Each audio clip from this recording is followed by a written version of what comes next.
Hello friends, book insider पर आप सभी का स्वागत है। आज हम बात करने वाले हैं when the scientific secrets of perfect timing bye Daniel H pink book के बारे में। सुबह का वक्त था, लगभग 7:30। आरव अपनी चाय का आखिरी एसआईपी ले रहा था और अपने लैपटॉप को खोलकर काम पर लग गया। उसका चेहरा फ्रेश लग रहा था, आंखों में एक अलग सी चमक थी। काम करने का जोश स्पष्ट दिख रहा था। जैसे ही वो अपनी एक्सेल शीट्स खोलता, नंबर क्रंचिंग शुरू करता और रिपोर्ट्स लिखता, सब कुछ बड़ी आसानी से होता जा रहा था। उसे खुद भी हैरानी हो रही थी, यार ये मॉर्निंग वाला टाइम कितना प्रोडक्टिव होता है। आरव कोई खास इंसान नहीं था, एक टिपिकल वर्किंग प्रोफेशनल था जो रोज की जिंदगी में एक ही पैटर्न को फॉलो कर रहा था। सुबह उठो, काम करो, दोपहर में थक जाओ, शाम को थोड़ी एनर्जी वापस आ जाए तो बचा कुचा काम निपटा लो। लेकिन एक दिन उसने एक किताब पढ़ी, when bye Daniel H pink, और उसकी पूरी थिंकिंग बदल गई। उसने जाना कि टाइमिंग कोई गेस वर्क नहीं है, बल्कि एक साइंस है और हम सबकी बॉडी एक हिडन पैटर्न को फॉलो करती है। किताब पढ़ते पढ़ते उसे समझ में आने लगा कि उसका दिन 3 फेजेस में बंटा होता है, पीक, ट्रॉफ और रिकवरी। और सबसे इंटरेस्टिंग बात यह थी कि ये फेजेस सिर्फ उसके साथ नहीं, बल्कि ज्यादातर लोगों के साथ होते हैं, खासकर ऐसे लोग जो थर्ड बर्ड्स होते हैं, यानी ना ज्यादा अर्ली राइजर ना लेट नाइट आउल, बस एवरेज टाइम पर सोने और जागने वाले लोग। सुबह का टाइम यानी पीक फेज सबसे बेस्ट होता है एनालिटिकल कामों के लिए। उस टाइम दिमाग एकदम अलर्ट होता है।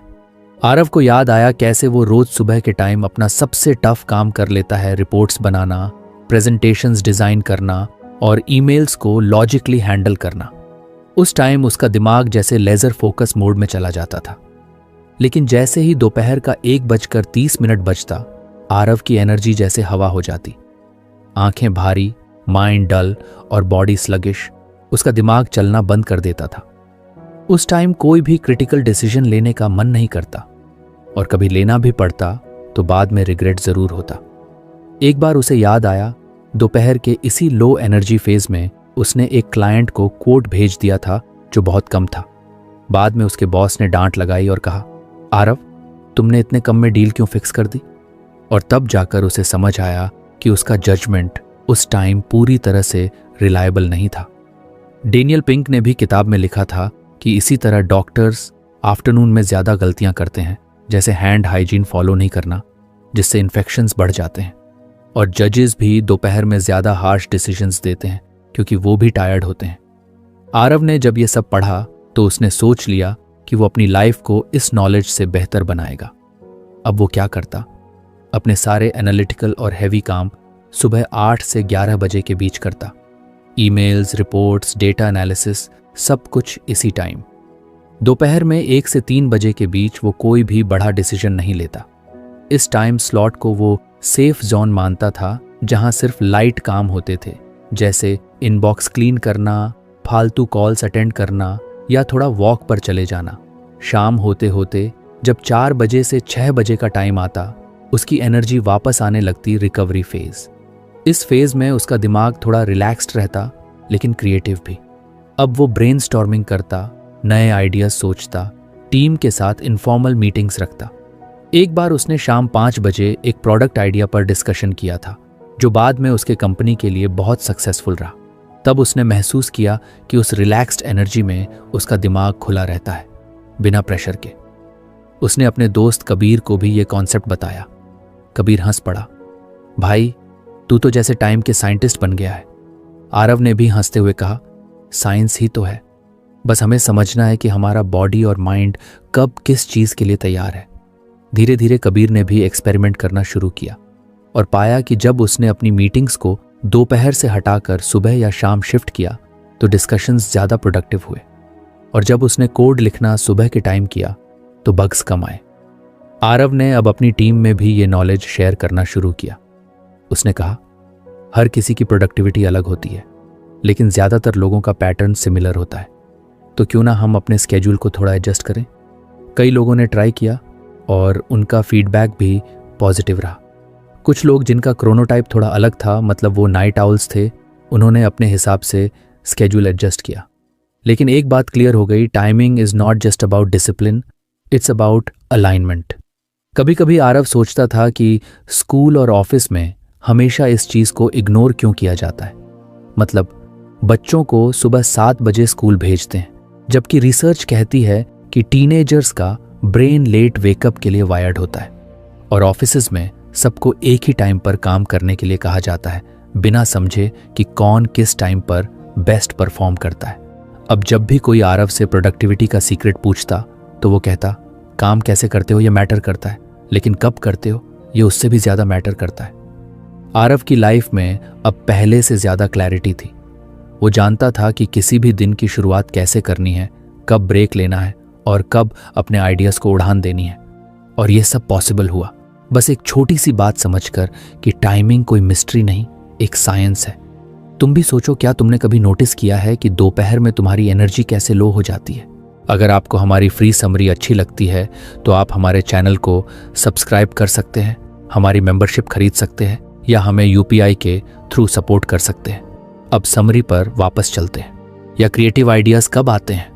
अगली बार जब तुम कोई इंपॉर्टेंट काम कर रहे हो तो एक बार घड़ी देखना, हो सकता है तुम्हें भी अपना हिडन पैटर्न मिल जाए। क्योंकि जिंदगी में सही चीज को सही टाइम पर करना ही असली मास्टरी है। एक बार की बात है, आरव की कंपनी में एक बड़ा प्रोजेक्ट चल रहा था।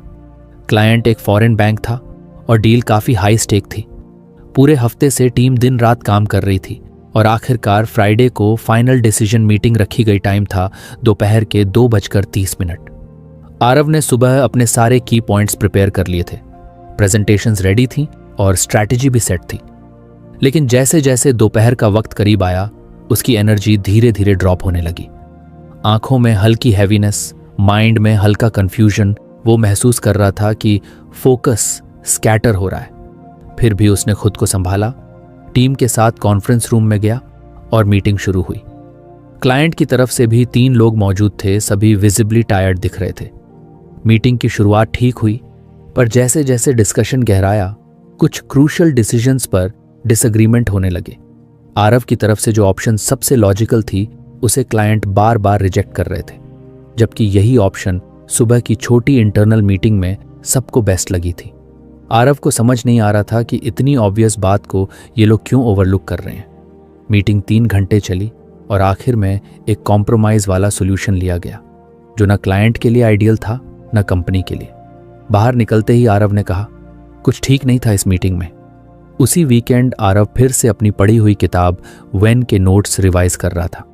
एक चैप्टर पर नजर पड़ी, आफ्टरनून्स एंड डिसीजन फटीग, और जैसे सब कुछ क्लिक हो गया। डैनियल पिंक इस चैप्टर में एक्सप्लेन करते हैं कि जैसे जैसे दिन बीतता है, हमारा माइंड डिसीजंस लेते लेते थकने लगता है। इसे कहते हैं डिसीजन फैटीग, एक ऐसी कंडीशन जहां आपके सोचने और चुनने की कैपेसिटी डल हो जाती है। इसका प्रूफ भी उन्होंने रिसर्च से दिया था। एक स्टडी में देखा गया कि जजेस सुबह ज्यादा पैरोल ग्रांट करते थे, लेकिन जैसे जैसे दिन बढ़ता और स्पेशली लंच से पहले, उनके डिसीजंस काफी स्ट्रिक्ट हो जाते थे, even when cases were very similar. यानी उन्होंने लॉ के लॉजिक से नहीं, बल्कि अपनी थकान से इन्फ्लुएंस्ड होकर फैसला लिया। आरव को लगा, एग्जैक्टली यही हुआ हमारी मीटिंग में। क्लाइंट की टीम भी टायर्ड थी। उन्होंने लॉजिकल बातों को एक्सेप्ट नहीं किया, क्योंकि उनका दिमाग अब क्लियर डिसीजंस लेने में केपेबल नहीं था। कई बार हम सोचते हैं कि हम हर वक्त रैशनल डिसीजंस लेते हैं, लेकिन हम अंडर एस्टिमेट कर देते हैं कि माइंड कितना जल्दी एग्जॉस्ट हो सकता है। जब माइंड टायर्ड होता है तो या तो हम डिसीजंस टाल देते हैं या फिर वही चुनते हैं जो सबसे ईजी हो, न कि बेस्ट। आरव को याद आया कि वो खुद भी अक्सर दोपहर के बाद स्नैक में कुछ अनहेल्थी खा लेता था, कभी चिप्स, कभी एक्स्ट्रा चाय या कोक, क्योंकि उसके अंदर की विल पावर उस वक्त वीकेस्ट होती थी। डिसीजन फटीग न सिर्फ बिजनेस या कोर्ट रूम्स में असर डालता है, बल्कि हमारी डेली चॉइसेस में भी। उसी दिन से आरव ने एक और बदलाव किया।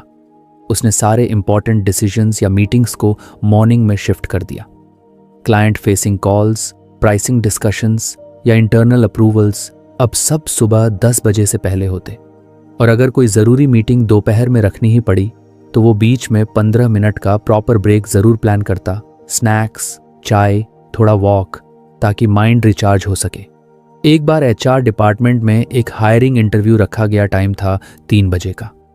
आरव को कैंडिडेट पसंद आया, लेकिन फिर भी वो थोड़ा अनश्योर था। उसने कहा, चलो इसे कंफर्म करने से पहले कल सुबह दोबारा प्रोफाइल देखेंगे। अगली सुबह जब माइंड फ्रेश था तो उसे साफ दिखा कि कैंडिडेट कितना पोटेंशियल रखता है। उसने ऑफर लेटर भेज दिया और वो कैंडिडेट बाद में कंपनी के सबसे वैल्यूएबल एम्प्लॉयज में से एक बना। आरव को अब समझ आ गया था कि डिसीजंस लेने की कैपेसिटी कोई कांस्टेंट चीज नहीं होती। दिन के साथ साथ वो चेंज होती रहती है, और अगर तुम उस चेंज को इग्नोर करोगे तो बहुत सारी रॉन्ग कॉल्स तुम्हारे हाथ से निकल जाएंगी। आरव ने फिर अपने जूनियर टीममेट नीलिमा को समझाया, जो कई बार दोपहर में फ्रस्ट्रेटेड डिसीजंस ले लेती थी और बाद में रिग्रेट करती थी। उसने एग्जाम्पल देकर समझाया, सोचो तुम मोबाइल खरीदने गई हो। सुबह के टाइम 3 ऑप्शंस दिखे, तुमने काल्मली एनालाइज किया और एक बेस्ट फोन चूज किया। अब सोचो वही शॉपिंग तुम शाम को करती, जब तुम्हारा माइंड ऑलरेडी एग्जॉस्टेड है और सेल्स गाय 5 विकल्प सामने रख देता है। क्या तुम उतना ही कॉन्फिडेंट डिसीजन लोगी?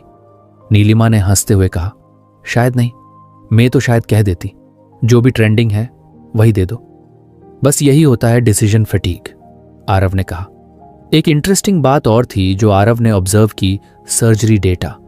डैनियल पिंक ने बताया था कि दोपहर की सर्जरी में जटिलता दर ज्यादा होता है तुलना में सुबह की सर्जरी की। क्यों? क्योंकि डॉक्टर्स भी इंसान होते हैं। जैसे जैसे दिन बढ़ता है उनकी अलर्टनेस कम होती है और रिस्क बढ़ जाता है।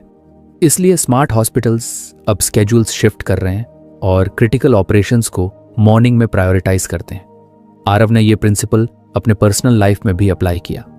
अब वो बड़ी फाइनेंशियल डिसीजंस जैसे इन्वेस्टमेंट, इंश्योरेंस प्लान्स या होम रिनोवेशन बजट हमेशा वीकेंड की सुबह लेता था। और अगर कभी उसकी वाइफ उससे शाम को पूछती, किचन में नया चिमनी लगवाएं क्या, तो वो हंसते हुए कहता, कल सुबह बात करेंगे। धीरे धीरे आरव के दोस्तों को भी उसके इस मेथड में इंटरेस्ट आने लगा। एक दोस्त आदित्य, जो खुद एक स्टार्टअप फाउंडर था, उसने भी ऑब्जर्व किया कि जब वो इन्वेस्टर से शाम को पिच करता तो रिजेक्शन चांसेस ज्यादा रहते थे। अब वो मॉर्निंग स्लॉट्स को बुक करने लगा एंड उसके पिच सक्सेस रेट में भी सुधार आया। आरव अब एक कॉन्फिडेंट इंसान था जो न सिर्फ टाइम को मैनेज करता था बल्कि उसे अंडरस्टैंड भी करता था। उसका कैलेंडर एक तरह का सीक्रेट वेपन बन गया था, हर काम को बेस्ट टाइम पर रखना ताकि उसका दिमाग, एनर्जी और डिसीजंस अलाइंड रहें। अगर कभी कोई कहता, यार टाइम मैनेज करना मुश्किल है, तो आरव मुस्कुराकर कहता, मैनेज मत करो, समझो कि कौन सा काम कब करना है। वही असली स्मार्टनेस है। और यही असली सीख थी उस चैप्टर की, हर डिसीजन इक्वल नहीं होता और हर वक्त डिसीजन लेने का सही टाइम नहीं होता। खुद को समझो, अपने एनर्जी लेवल्स को फील करो और डिसीजंस तब लो जब दिमाग सबसे क्लियर हो। क्योंकि सही डिसीजन लेना सिर्फ नॉलेज पर नहीं, उस डिसीजन को लेने के वक्त की कंडीशन पर भी डिपेंड करता है। शायद इसीलिए कहते हैं टाइमिंग है सब कुछ। आरव की जिंदगी अब पहले से कहीं ज्यादा ऑर्गेनाइज्ड और पर्पसफुल हो गई थी। उसने व्हेन किताब के पहले 2 चैप्टर्स को अपनी रूटीन में अप्लाई कर लिया था। मॉर्निंग में इंपॉर्टेंट डिसीजंस लेना, आफ्टरनून में लाइट काम रखना और शाम को क्रिएटिव चीजें एक्सप्लोर करना। लेकिन एक दिन उसे अपने ही घर में एक नई चीज समझ आई जो उसने पहले कभी इतनी डिटेल में नोटिस नहीं की थी। उसकी छोटी बहन अनुष्का, जो अभी अभी कॉलेज से ग्रेजुएट हुई थी, अक्सर देर रात तक जागती थी। कभी नॉवेल पढ़ती, कभी यूट्यूब पे म्यूजिक सुनती, तो कभी अकेले ही व्हाइट बोर्ड पर कुछ ड्रॉ कर रही होती। एक दिन आरव सुबह जल्दी उठा और देखा कि अनुष्का अभी तक सोई नहीं थी। रात भर जाग रही थी? आरव ने पूछा। हाँ भैया, रात को आइडियाज आते हैं, अनुष्का ने हंसते हुए कहा। पर यह तो अनहेल्थी है ना, दिन में उठो, काम करो, सब यही करते हैं। आरव ने थोड़ा कंसर्न दिखाया। डे में माइंड स्लो फील करता है, जैसे कुछ स्पार्क मिसिंग होता है, बट नाइट में सब ज्यादा क्लियर लगता है, उसने जवाब दिया। आरव थोड़ा कंफ्यूज्ड हुआ, लेकिन फिर उसे डैनियल पिंक की किताब में पढ़ा चैप्टर याद आया, क्रोनोटाइप्स, larks, owls and third birds. किताब में बताया गया था कि हर इंसान का बॉडी क्लॉक अलग होता है। कुछ लोग नेचुरली जल्दी उठने वाले होते हैं, जिन्हें लार्क्स कहते हैं। ये लोग सुबह में सबसे ज्यादा एक्टिव और अलर्ट होते हैं और रात को जल्दी सो जाते हैं। दूसरे होते हैं आउल्स, जो लेट स्लीपर्स और लेट राइजर्स होते हैं। ये लोग रात में ज़्यादा क्रिएटिव और एनर्जेटिक होते हैं, जबकि सुबह उनका माइंड डल रहता है। और फिर आते हैं थर्ड बर्ड्स। ये मेजॉरिटी लोग होते हैं जो ना ज़्यादा जल्दी उठते हैं ना बहुत लेट। इनका पीक परफॉर्मेंस मिड मॉर्निंग के आसपास होता है। आरव को एहसास हुआ कि वो खुद एक थर्ड बर्ड था। उसे सुबह 9 से 12 के बीच का समय सबसे ज़्यादा प्रोडक्टिव लगता था। पर अनुष्का क्लियरली एक आउल थी। उसके आइडियाज़ और मोटिवेशन रात को सबसे ज़्यादा एक्टिव होते थे। आरव ने उस दिन अनुष्का से कोई और आर्ग्यूमेंट नहीं किया, बल्कि क्यूरियोसिटी से पूछा, तुझे दिन में क्या डल फील होता है? हाँ भैया, सुबह जब सब एक्टिव होते हैं मेरा माइंड उस टाइम स्लो होता है। मीटिंग्स या डिस्कशंस में इंटरेस्ट नहीं आता, लेकिन रात में जैसे सब अंदर से अवेकन हो जाता है। आरव को समझ आया कि प्रोडक्टिविटी सिर्फ हैबिट्स से नहीं, बायोलॉजी से भी इन्फ्लुएंस होती है। उसने अनुष्का के लिए गिल्ट फ्री एनवायरनमेंट क्रिएट किया, जहां वो अपने तरीके से काम कर सके। कुछ दिन बाद आरव की कंपनी में एक इंटर्न आया, नाम था राघव। बहुत ही टैलेंटेड लड़का था, लेकिन मॉर्निंग स्टैंड-अप्स में हमेशा एब्सेंट या स्लीपी रहता था। कुछ सीनियर्स उसे इररिस्पॉन्सिबल मानने लगे थे। आरव ने उससे 1-on-1 में बात की और कैजुअली पूछा, तू रात में बेटर फील करता है? राघव ने तुरंत जवाब दिया, हाँ सर, रात को कोडिंग में मज़ा आता है, माइंड बहुत फोकस्ड रहता है। आरव मुस्कुराया और बोला, तो सुबह कोडिंग छोड़, डॉक्यूमेंटेशन या रिव्यू कर, और रात को जब पीक फील हो तब कोड लिख। राघव की परफॉर्मेंस अचानक से इम्प्रूव हो गई और बाकी टीम भी फ्लेक्सिबल टाइमिंग को अप्रिशिएट करने लगी। आरव ने ऑफिशियली एक एक्सपेरिमेंट शुरू किया, क्रोनो फ्लेक्स आवर्स, जहां एम्प्लॉयज़ अपने क्रोनोटाइप के हिसाब से काम प्लान कर सकते थे। अब कंपनी में 3 तरह की पीपल एक्टिव रहते थे। लार्क्स, जो सुबह 7 बजे से काम शुरू करते, थर्ड बर्ड्स, जो 9 से 10 बजे पीक करते, और आउल्स, जो दोपहर बाद या रात को एक्टिव रहते। हर एम्प्लॉई ने अपना क्रोनोटाइप खुद डिस्कवर किया। एक सिंपल सर्वे कराया गया, जिसमें पूछा गया, तुम्हें कब सबसे फ्रेश फील होता है? कब तुम बेस्ट डिसीजंस ले सकते हो? कब तुम सबसे ज़्यादा क्रिएटिव हो? आरव ने देखा कि जब लोग अपने नेचुरल टाइम में काम करते हैं तो ना सिर्फ उनकी प्रोडक्टिविटी बढ़ती है, बल्कि उनकी सेटिस्फैक्शन भी डबल हो जाती है। नो मोर फोर्सफुल अलार्म्स, नो मोर ड्रैगिंग आफ्टरनून्स। किसी ने पूछा, लेकिन मीटिंग्स कैसे होंगी अगर सब अलग अलग टाइम पर एक्टिव हैं? आरव ने सॉल्यूशन निकाला। हर हफ्ते एक ही फिक्स्ड स्लॉट रहेगा मीटिंग्स के लिए, जब मेजॉरिटी लोग अलर्ट हों, मोस्टली मिड मॉर्निंग। बाकी टाइम हर कोई अपने पीक आवर्स में काम करेगा। आरव को अब डैनियल पिंक की बात बिल्कुल प्रैक्टिकल लगने लगी थी। क्रोनोटाइप जानना मतलब अपनी बायोलॉजिकल वायरिंग को समझना, और जब तुम अपने नेचुरल रिदम के साथ काम करते हो। एक वीकेंड पर आरव और अनुष्का एक कैफे में बैठे थे। आरव ने पूछा, तेरा फ्यूचर प्लान क्या है? अनुष्का बोली, मैं एक यूट्यूब चैनल शुरू करना चाहती हूँ, लेट नाइट लर्नर के नाम से, जहां रात को पढ़ने या सोचने वाले लोगों के लिए कंटेंट बनाऊं। आरव ने सरप्राइज होकर कहा, वाओ, दैट्स यूनिक, और तू अपने टाइम में शाइन करेगी। अनुष्का ने हंसते हुए कहा, thanks to you and mister Pink. Aarav को अब समझ आ गया था कि हर किसी की घड़ी अलग चलती है। एक लार्क को आउल बनने के लिए फोर्स नहीं किया जा सकता, और ना ही आउल को लार्क बनने के लिए। क्रोनोटाइप कोई वीकनेस नहीं, वो तो एक सीक्रेट स्ट्रेंथ है, बस उसे समझने की ज़रूरत है। किसी की मॉर्निंग डल हो सकती है तो किसी की नाइट ब्राइट। किसी को सुबह की चाय के साथ क्लैरिटी मिलती है तो किसी को रात की खामोशी में इंस्पिरेशन। अब आरव का कैलेंडर पहले से भी ज़्यादा पर्सनलाइज्ड हो गया था। उसने अपने ही एक वाइट बोर्ड पे लिख लिया था, don't fight your time, flow with it. कई बार लोग खुद को पुश करते रहते हैं कि जल्दी उठो, ज़्यादा एक्टिव रहो या एक्स्ट्रा प्रोडक्टिव बनो, लेकिन जब तुम खुद को ही नहीं समझते तो वो प्रोडक्टिविटी सिर्फ स्ट्रेस बन जाती है। आरव ने अपने बाकी दोस्तों को भी एनकरेज किया कि वो अपने क्रोनोटाइप डिस्कवर करें। किसी ने सुबह की वॉक से एनर्जी ली तो किसी ने रात की प्लेलिस्ट से आइडियाज़ निकाले। कहानी का सिंपल सा मैसेज यही था, हर इंसान की बॉडी क्लॉक यूनिक होती है। उसे फॉलो करो, ना कि सोसाइटी के तय किए हुए क्लॉक को। और अगर तुम अपने पीक को पहचान लोगे तो सक्सेस सिर्फ टाइम की बात रह जाएगी, क्योंकि हर घड़ी की टन टन अलग होती है। और जब तुम अपनी घड़ी से सिंक हो जाते हो तभी असली मैजिक शुरू होता है। बस अब आरव को पता था कि वो सुबह का थर्ड बर्ड है, उसकी बहन आउल है और उनके पापा प्योर लार्क। लेकिन सब अपने अपने वक्त पर उड़ान भर रहे हैं अपने अपने स्काई में। आरव की जिंदगी अब काफी बदल चुकी थी।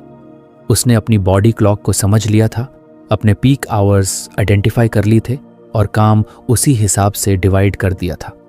कंपनी में प्रोडक्टिविटी लेवल्स काफी इंप्रूव हो गए थे, लोग खुश रहने लगे थे। लेकिन एक चीज थी जो अब भी कई लोगों को परेशान कर रही थी, मिड डे बर्नआउट। कई बार ऐसा होता कि दोपहर के बाद सब स्लगिश महसूस करने लगते, चाहे मॉर्निंग कितनी ही प्रोडक्टिव क्यों ना रही हो।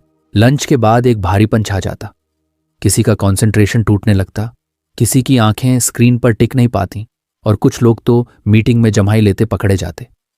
एक दिन आरव अपनी टीम के साथ एक प्रोजेक्ट पर इंटेंस डिस्कशन कर रहा था, लेकिन जैसे ही घड़ी दोपहर के 2 बजे छूती, माहौल बदलने लगा। सबके चेहरों पर थकावट सी नजर आने लगी।